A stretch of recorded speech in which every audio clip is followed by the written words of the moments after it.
to the gasp 50th anniversary of our graduation from high school. It's interesting how it can seem in some ways like only yesterday and in other ways like a lifetime ago or several lifetimes ago.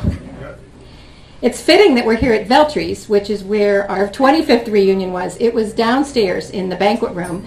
This part of the restaurant at that time, or this part of the facility at that time was a restaurant. The view from here is spectacular, and they've done such a nice job of restoring it. It was closed for 15 years, something like that, so it's nice to see it open and working again. Make sure that you check out the pictures that are on the wall over by the cake table. There's a picture that was taken at our 25th and another one that was taken at our 45th. I was not at our 10th, although I understand there was one. If anybody was there and knows that a picture was taken, please let me know. I'd like to sort of put it in our archives at some point. 58 classmates attended the 25th reunion. 49 were at the 45th, and 38 classmates are here tonight. It's a fact of life that our numbers are dwindling, and I'm overjoyed that you're here to celebrate. By now you've seen over on the wall the gone but not forgotten photos, along with the recent photo of Elmer Zucco, who passed away on September 8th.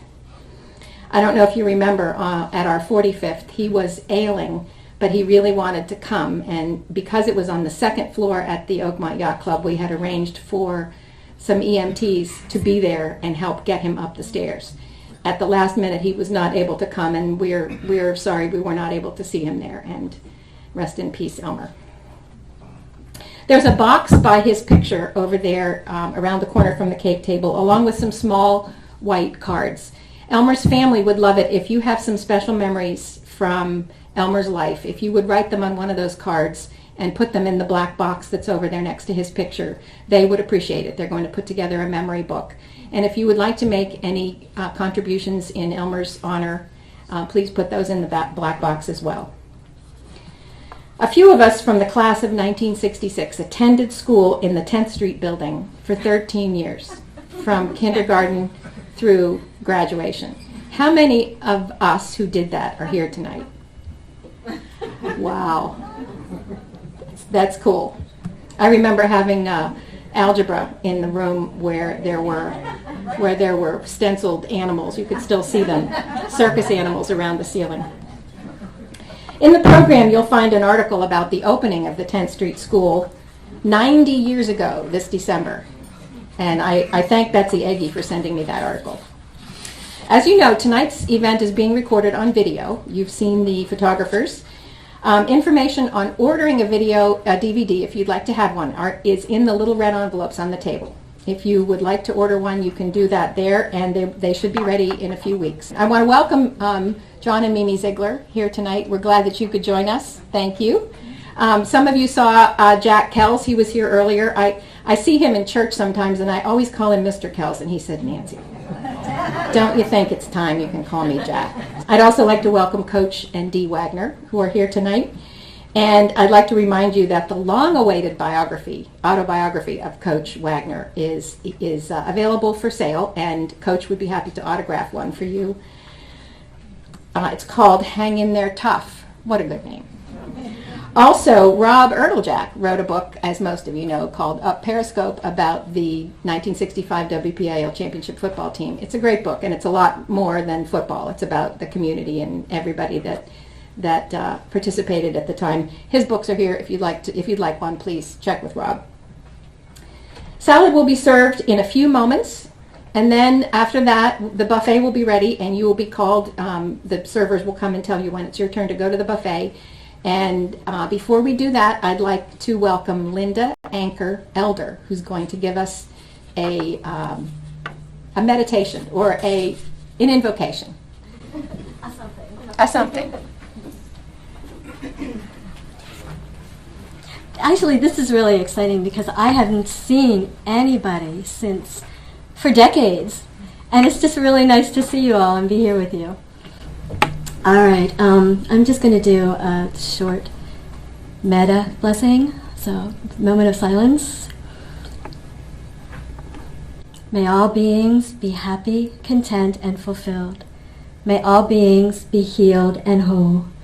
May all beings have whatever they need and want for their greatest and highest possible good. May all beings be protected from harm and free from fear.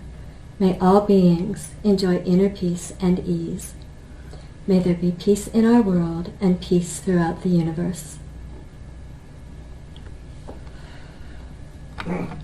Enjoy your meal. Thank you. Thank you.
I want to thank Linda for that lovely meta prayer. What's interesting is we have a copy of the yearbook here. What it says under Linda, by Linda's picture in the yearbook, has a nice word for everyone. So that was perfect. Thank you, Linda. Something that struck me during these preparations is that back in high school we thought we knew each other. We sort of had each other labeled. The brainiacs, the athletes, the troublemakers, the clowns, Bill. The popular ones, the slackers, you know. We had sort of formed a knowing about our classmates, who we thought they were. But we only knew what our adolescent brains were capable of knowing. That's why we come to 50th reunions. Not to see what someone has made of him or herself. That's for 25th reunions. But to learn who we really are. We left Oakmont, or we didn't. We branched out, or we didn't. We raised families, or we didn't. But for most of us, our formative lives started in Oakmont, and it's fitting to want to return. So now that we're old enough to know what we didn't know back then, we realize that what's important is commonality, not what's different. One thing we didn't know then is how lucky we were to live in a small town like Oakmont. It wasn't until I returned here after 44 years living elsewhere that I learned a few things about Oakmont. That the Oakmont of our youth, our world, covered only a single square mile of land. That kind of shocked me when I realized that. Small town.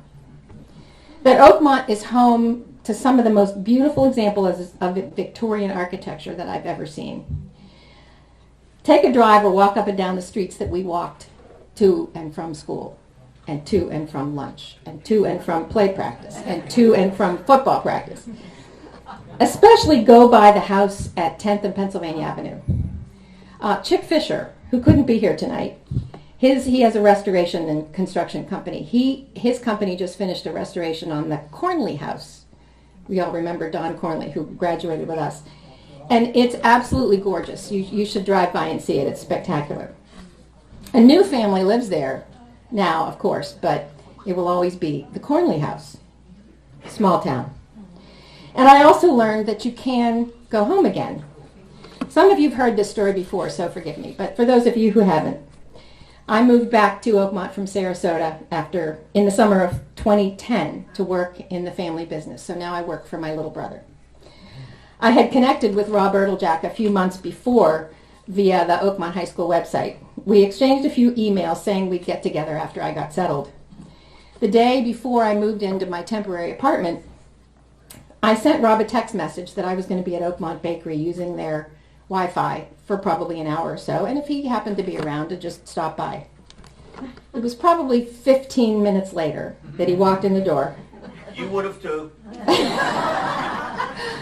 And we didn't stop talking for 6 hours. It happened to be Memorial Day, which was a fact that was totally lost on me, but Memorial Day in Oakmont, as you remember, was a big deal.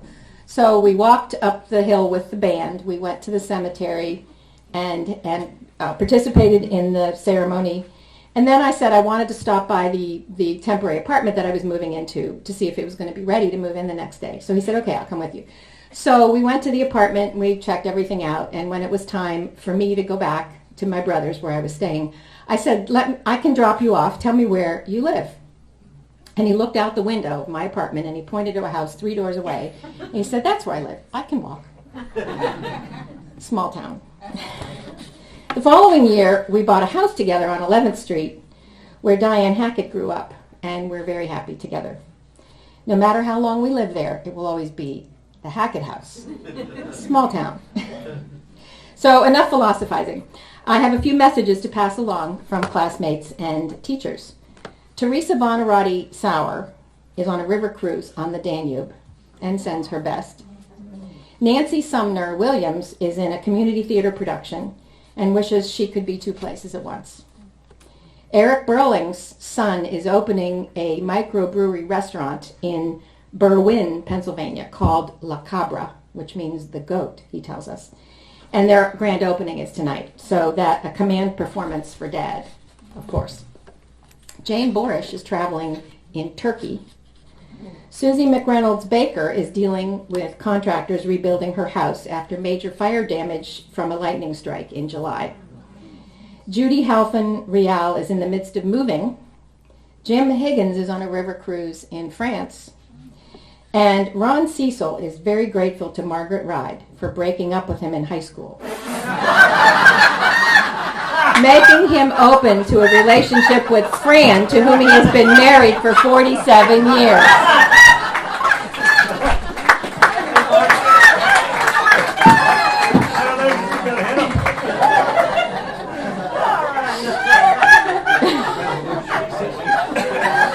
And now I have the pleasure of introducing our first speaker tonight, is Bob Nicholas.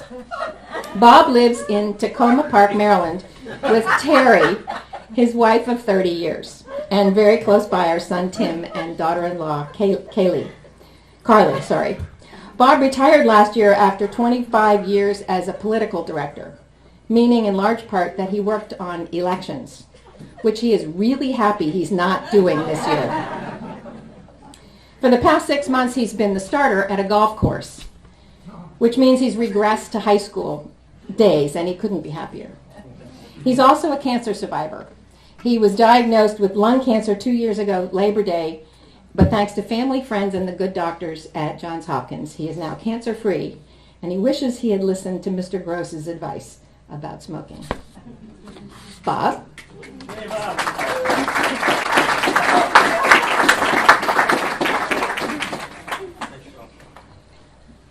How do you follow Ron Cecil? It's like, everything else is like immaterial. I actually wrote this down, not because I thought I would forget it, although I am getting older, but because I knew I would be drinking. And I also knew that I'd probably get emotional at the end of this, so be prepared. What I'd like to do is make a toast, actually, more than say anything. And I'd like to make a toast to the class of 1966 from Oakmont High School. And it's not just a toast just to everyone individually. It's a toast to the stories of our lives. And it's continuing what Nancy was talking about. I think Mr. Erb and Mrs. Cook would agree that our lives and the stories of our lives, individually and collectively, have two of the characteristics of a great story, all right? Compelling plot and twists, as well as characters that constantly change. And as Nancy mentioned, we become not what people thought we should be, but what we could be. We've all got great stories, and I was thinking about why I keep coming back to our reunions. And I keep coming back because the evolving and ongoing stories, individually and collectively, of our lives are something that I want to keep hearing. Not just through 50, but as long as we can drag this out, my friends. And when I started thinking about it, I mean, my son jokes, was there electricity when you were younger, right? But there's some truth into what we have witnessed. The stories of our lives over the last 50 years, and again, it's both individually and collectively. There has been one hell of a lot going on in the last 50 years. It is really stunning. And what I'm talking about is what happened after we walked out of the Oakmont High School doors. We've lived through more wars, for example, than any generation should have to. We've lost loved ones and close friends. We've experienced lives cut short, really beginning from when we graduated. Craig Knox, if you remember. We've lost loved ones more often than anyone should, really. It's part of life, but it's an important part of all of our lives. At the same time, we've experienced joy and pain. As much joy as pain. I mean, it's part of life, and we've had challenges and amazing accomplishments that have continued to enrich us for the last 50 years. In some ways, our lives have been a continuity. We've built families, and we've witnessed advances that many of us thought were just dreams. I mean, when you think about it, when we were young, there wasn't, in some cases, even rotary dial phones. There wasn't an internet. There weren't personal computers. There weren't cell phones. There weren't Dick Tracy watches that really worked. We found amazing, and personally, this is important to me, we found cures for cancer that no one ever thought existed 50 years ago. We've seen the Steelers win 6 Super Bowls.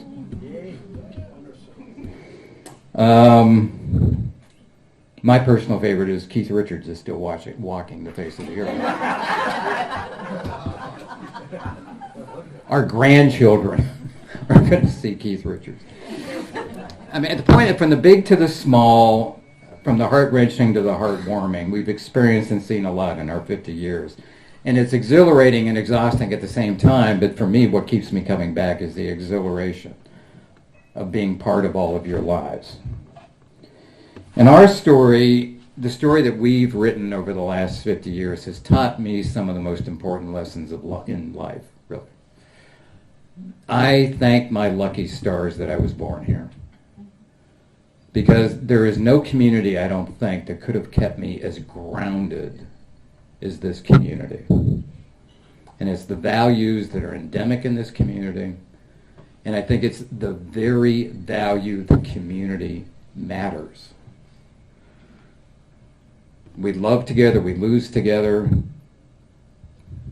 We won big in 1965. But we keep winning. And even when we're losing, we keep coming back and we keep hearing each other's stories. And that sense of community really has been one of the most important values I think that I've held dear throughout my life. So I want to raise a toast to the class of '66. You have sustained me and helped me grow for really 54 years. And I am damn proud to be part of this class. Thank you all.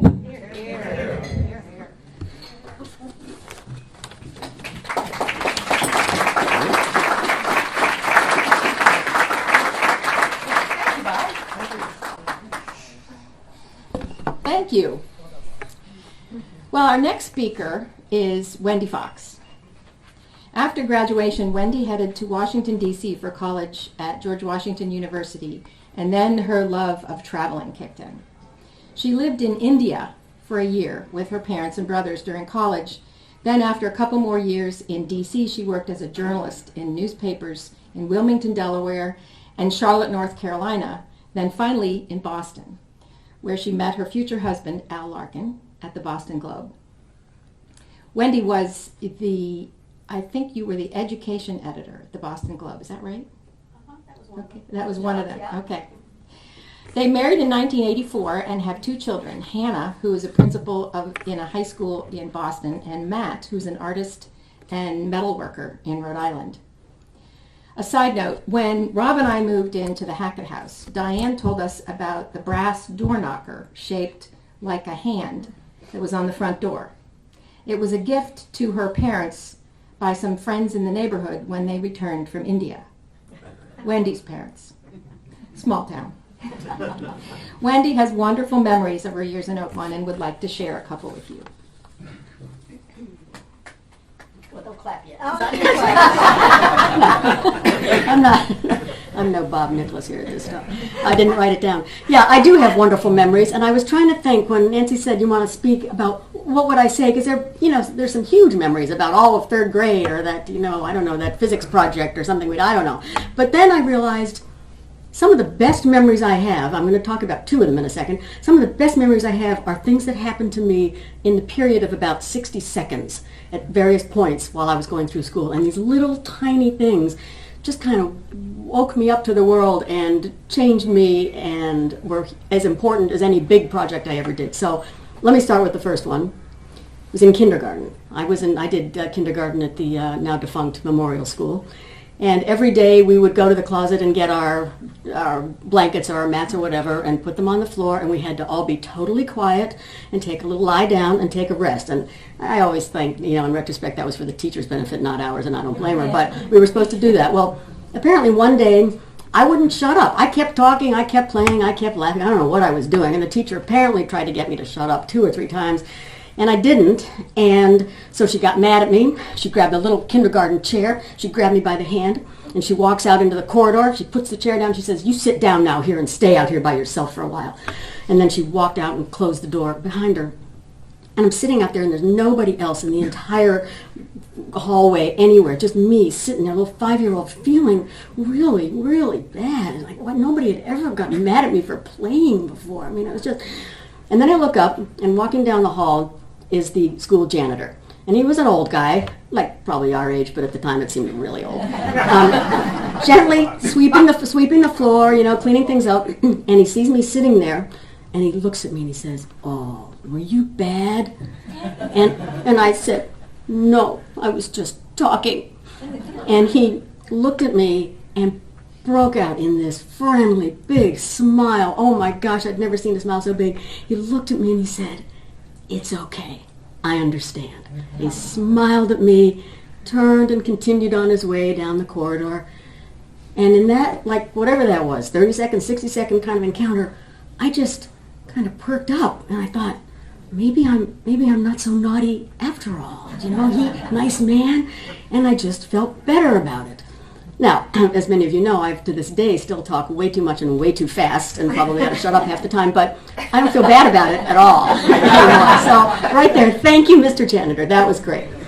Okay, fast forward, 7th grade, Mr. Higgins' class. I wish he were here. He's off on the, where is he, the Danube or some river cruise somewhere.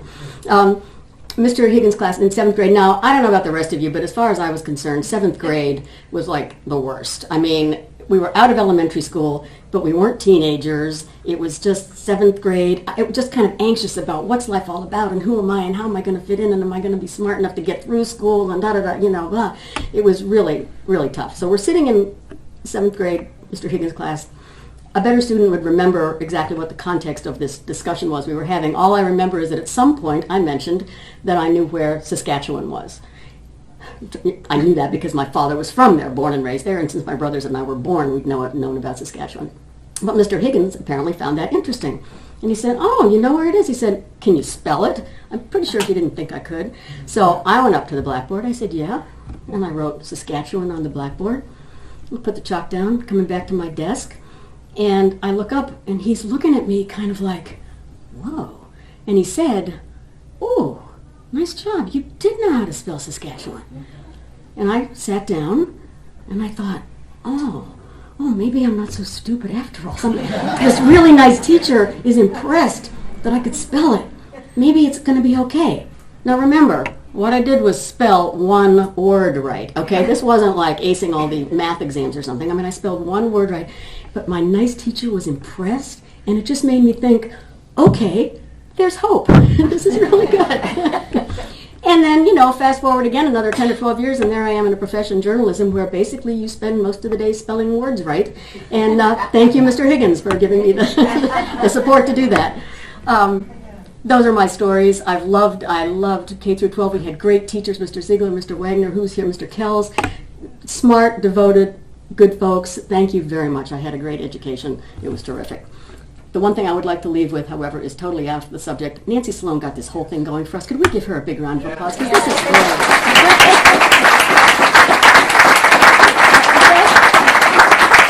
Thank you. Thank you, Wendy. Now I can drink my wine. 2 hours.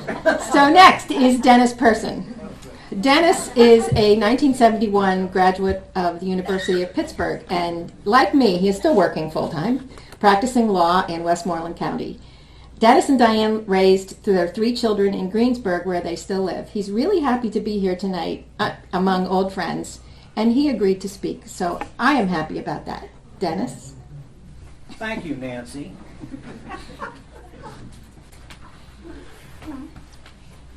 Good evening, and good to see all of you.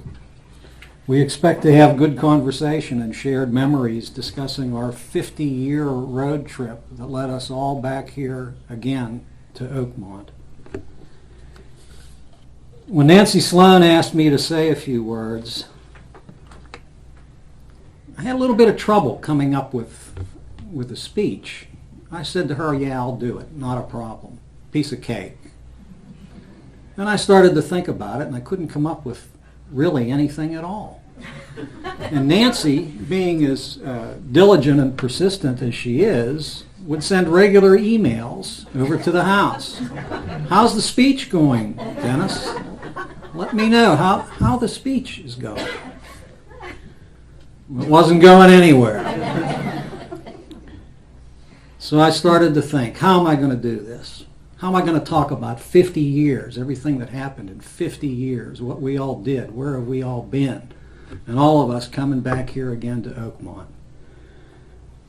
I got out the yearbook, like Nancy said. You look in the yearbook and you think about the faces and the people that you thought you knew. And I looked at pictures of myself. And I thought I knew what I was doing back then. But as I looked at those pictures, the prevailing thought that came into my mind was, dude, what were you thinking? Still couldn't come up with any ideas. I'm thinking about books. I'm thinking about literature. I was reminded of a novel by Thomas Wolfe. It was called You Can't Go Home Again. I'm thinking maybe that's it. Maybe I can talk about that, about how you can't go home again.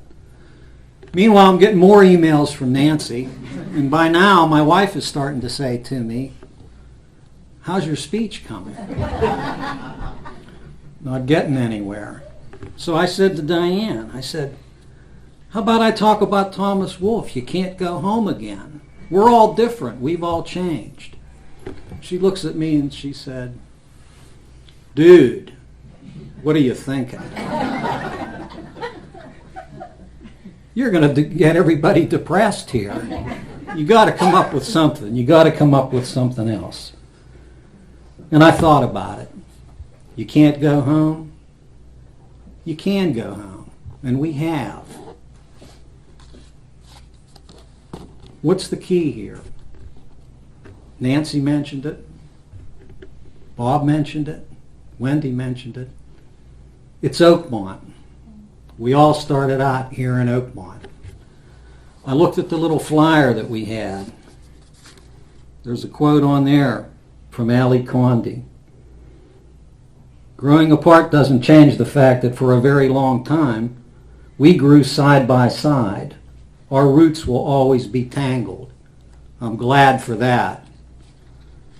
I read that and I thought about Oakmont and I said to myself, we've got something here. What a great little town we had to grow up in. Everybody has heard about Oakmont. Everybody knows about our championship golf course. And if they forget about it, there's a new tournament every few years and it's back in the news again. Wherever I went and whenever people asked me, where did you grow up and where did you go to high school, I was always proud to say, I grew up in Oakmont, I went to Oakmont High School. Recently someone asked, what part of town did you grow up in? I felt a little bit embarrassed, but I told the truth. I said it was below the railroad tracks and down near the river. And the guy says to me, wow, I've been there. Luxury homes and condominiums. You must have been very fortunate. I thought about that for a while.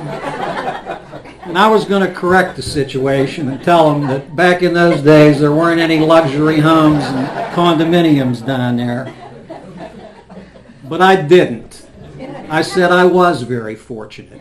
Fortunate to grow up here in Oakmont.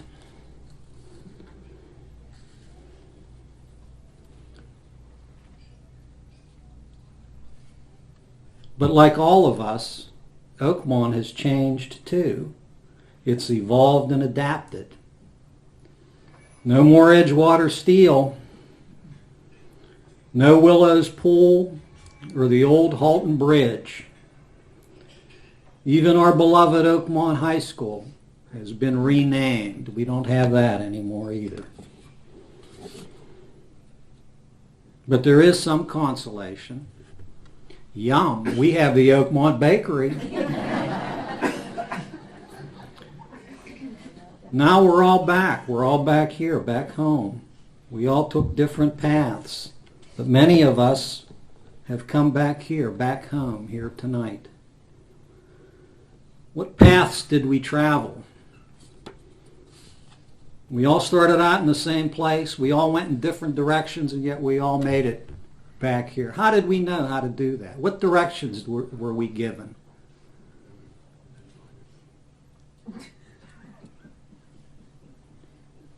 Judy Garland sang, "Follow the Yellow Brick Road."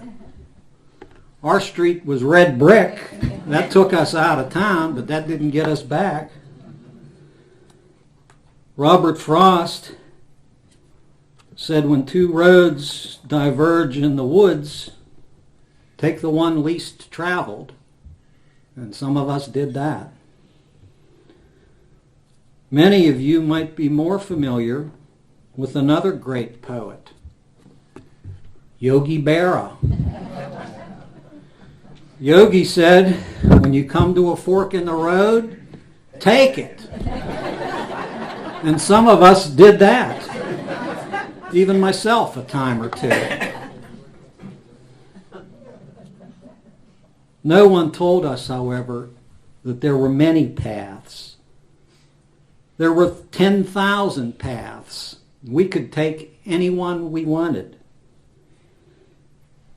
Some people said, this road is closed. You can't go here. It's for somebody else. But we did it anyway. We broke through walls. We smashed through barriers and jumped over roadblocks when necessary, reinventing ourselves along the way. We kept changing, growing, and adapting, doing things we never thought possible. Many of us have now made it back home. We proved Thomas Wolfe wrong. When he said you can't go back home, he wasn't thinking about Oakmont. He must have been thinking about some other place. You can go back home again. We are back home. Oakmont, class of 1966, welcome home. Thank you.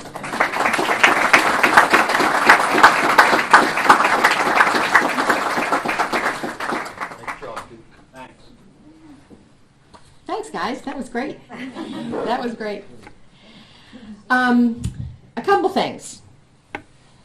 We're going to have a 75th reunion. And I'm going to do it. If I'm here, I'll do it.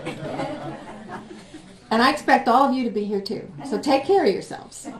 That's on camera, by the way. It is. It is. Okay, so a couple more things. Tomorrow is forecast to be a beautiful day. And I want you all to know that everyone, whether you're traveled or you live here, is invited to come to our house for coffee and pastries tomorrow morning at 509 11th Street. Anytime between 9:30 and 11:30, stop by for 10 minutes, stop by and stay, whatever. If you're on your way out of town, please stop by. Can I just see a show of hands on who plans to come? Okay, perfect. That helps us know how much to buy at Oakmont Bakery. Okay, now that I told you that, how many? Okay. I want everyone to know we're going to take, first I have to tell you, when I said there was a picture, was there a picture taken at the 10th reunion? There was, and Betsy Grubbs has it with her tonight, which is pretty cool. So thank you, Betsy. I will take it and scan it so that everybody has the opportunity to see that. I want you to know that the centerpieces are for you to take home, for somebody to take home. So pick somebody at your table to take the centerpiece home with you, and I appreciate that. And thanks to everybody who came and helped do all that. And Barb, thanks for helping me arrange flowers this morning. Thanks to Bob, Wendy, Linda, and Dennis for being part of the program. And thanks to Veltre's for being so accommodating. This was a great location. And thanks to Bob Nicholas for putting the music together for us. Now, I want you to know we're going to do a photo. Of course, we have to do a photo. So what we're going to do is the 25th, the photo for the 25th was here. It was taken in the room downstairs. So what we're going to do is go downstairs and take the picture in the same place. So all the classmates, everybody can come down, obviously, the picture for the classmates. So we're going to do that. You go out that door, down the steps, and then somebody will show you where we're going to go, and we're going to gather, and we'll do that as quickly as we can so we can get a good photo for posterity.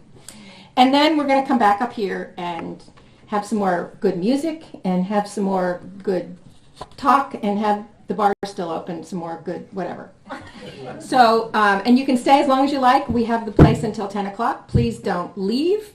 Please go in 2 seconds to get the picture taken, and thank you all for coming.